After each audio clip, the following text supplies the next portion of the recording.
आप देख रहे हैं पुलिस वाला वेब न्यूज। मैं हूं आपके साथ हर्षिता। पिछले दिनों रीवा शहर में भीषण बाढ़ के हालात निर्मित हो गए। बाढ़ की वजह से आम व्यक्ति का जीवन अस्त व्यस्त हो गया। रीवा में बाढ़ से निपटने के लिए पूर्व से कोई प्रयास नहीं किए गए, जिसका नतीजा ये हुआ कि पूरा शहर बिहर बिछिया नदी नालों में के पानी में डूब गया। पिछले कुछ समय से अवैध अतिक्रमण मुक्त किए जाने के नाम से बिल्डर माफिया और भूमाफिया के नाम पर आम गरीब नागरिकों के आशियाने नगर निगम आयुक्त सोनवड़े और जिला प्रशासन द्वारा उजाड़े गए। लेकिन बड़ा सवाल यह है कि जब ऐसे अतिक्रमण वाले स्थलों का चयन किया गया तो इन नेताओं, रसूखदारों और भूमाफियाओं के नाम को क्यों सम्मिलित नहीं किया गया।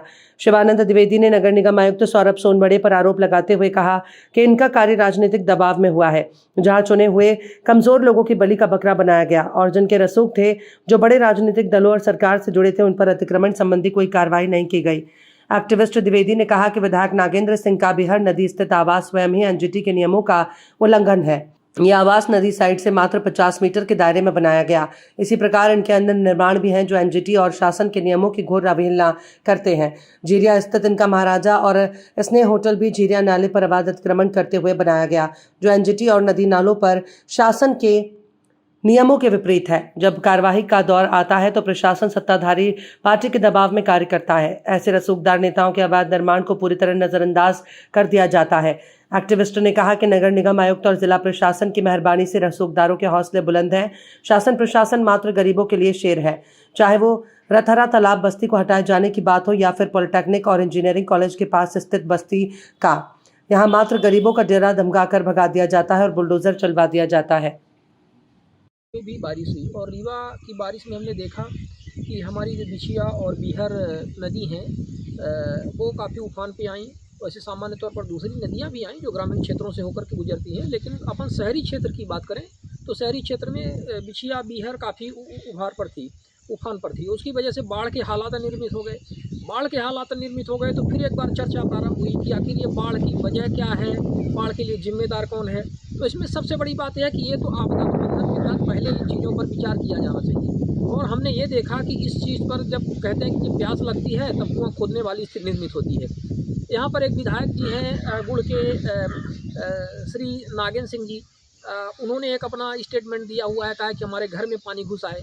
तो विधायक जी हम आपसे पूछते हैं, आप ये बताइए कि एक परशुराम आश्रम था जब रतहरा में आपके इटौरा में, तो इटौरा में जब परशुराम आश्रम को हटाने के लिए आपने पत्र लिखा था प्रमुख सचिव, मुख्य सचिव को, और कहा था कि अवैध निर्माण है। तो आपका जो मकान है जहाँ पर बाढ़ आई, बाढ़ का पानी घुसा, जिसका आप विधिवत वहाँ पे बखान कर रहे हैं मीडिया के माध्यम से, तो वो भी तो एनजीटी के नियमों के विपरीत नदी के किनारे में बना हुआ है, तो नहीं बना होना चाहिए था ना 50 मीटर के दायरे में। दूसरी बात, आपके यहाँ पे होटल वगैरह ये जो झीरिया नदी पर बने हुए हैं, महाराजा होटल है और अन्य पता नहीं किन किन के होटल हैं, हमें नहीं पता कि आप ही के हैं, लेकिन कई सारे कंस्ट्रक्शन वहाँ पे हो गए हैं। स्टार होटल है, स्नेह है, ये तो भी तो नियमों कायदों को धता बताते हुए बनाए गए हैं। तो आखिर इसके लिए कौन जिम्मेदार होगा? भाई आप लोग विधायक हैं, सांसद हैं, नेता हैं, आपकी सत्ता है, पार्टी है, तो आप इसको हटवाइए, इन चीज़ों को, इनकी व्यवस्था करिए। आम आदमी के जब अवैध निर्माण की बात आती है, अतिक्रमण की बात आती है, तो उसको तो तत्काल एक तहसीलदार जाता है और कुछ हमले के साथ में ले जा करके उनको बुलडोजर चलवा देता है। लेकिन आखिर ऐसे लोग जो संगठित हैं और इस तरह से सरकारों में जिनकी पकड़ है, और आप जैसे हैं जो विधायक हैं और इस तरह से कथित तौर पर, मतलब एक आप बोल सकते हैं कि आप एक